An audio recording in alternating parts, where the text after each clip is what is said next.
Ba Laura Cheanadach mar fáir sin na chiad scipe ag bod in na Hibernian I ddáis an na nuich cír díoch nuichet sa nuich.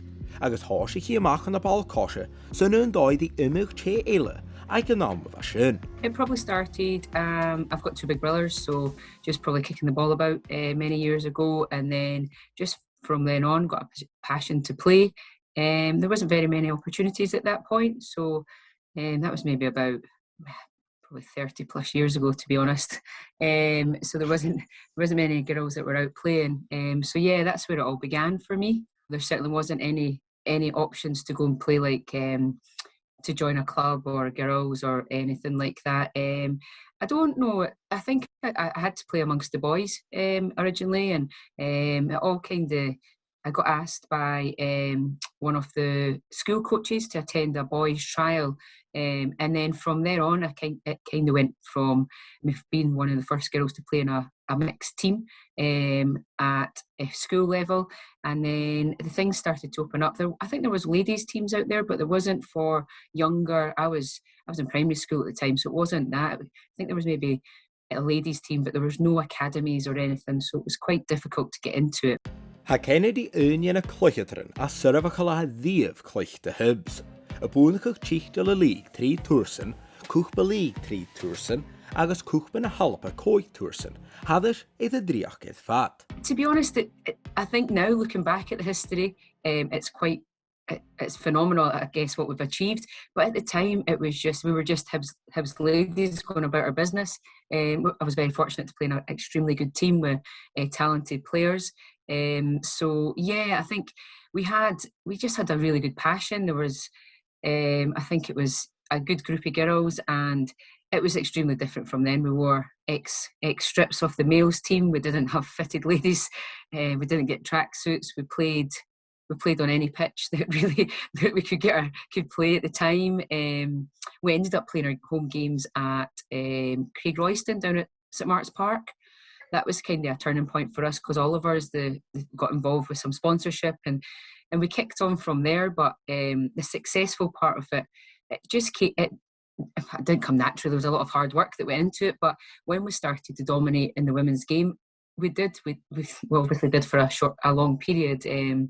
And yeah, looking back, it was what we were doing. It didn't seem any different. I guess now that it's not being repeated, it was a huge historic moment for the football club. So I think it was 2003 when we first won the Scottish Cup, underdogs against Kilmarnock at Livingston, and we won it on penalties. And I can still remember it to this day, because it's so long ago. And even I guess some of the trophies after that, I guess when you're still winning, you don't forget every trophy, but you can maybe ask me about other cup finals, and I maybe won't be as and remember it as much as I did that day anyway. Bliana sa, rang Laura Cheanadach mar a chiad che dhaibh a chaidh ainmeachadh an Talla and Laoch ag club ball cosche Hibernian. Rutagan, hai fiachain, they find chluicheadair hast. They just called to say that I'd been chosen by a panel and I was being inducted. I think even up to the induction of a couple of weeks ago, I didn't actually believe, I didn't understand how big a thing it was. I guess on the back of it, I just thought, oh, that's okay, I'll go along, it'll be a dinner.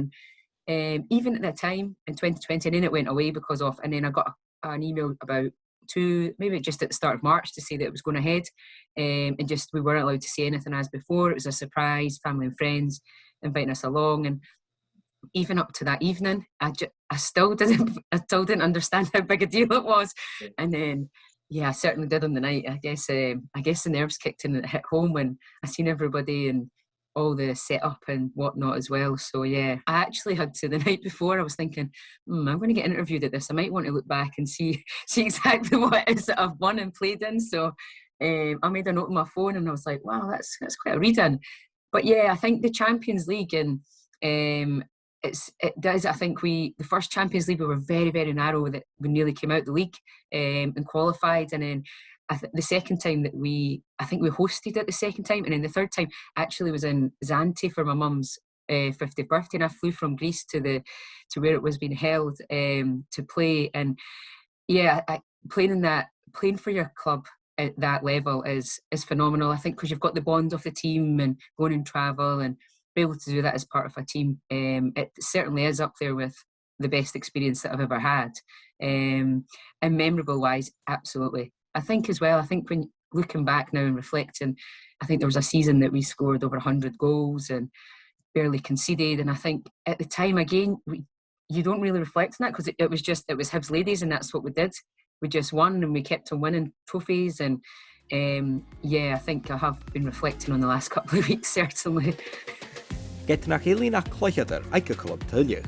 Bí Laura Haas the lenting and skipper. Agus hain dáchas an amdí teach gon ring Hibs ainmeachadh chun in un seirse survachas bhaich go héad. I'm still really friendly with Joelle, and there's a couple of girls still there, Siobhan Hunter and stuff, that I played in the same team as. So yeah, I always watch every weekend. I check the results and stuff, and even all this time after, it's extremely frustrating, some of the results I've had recently.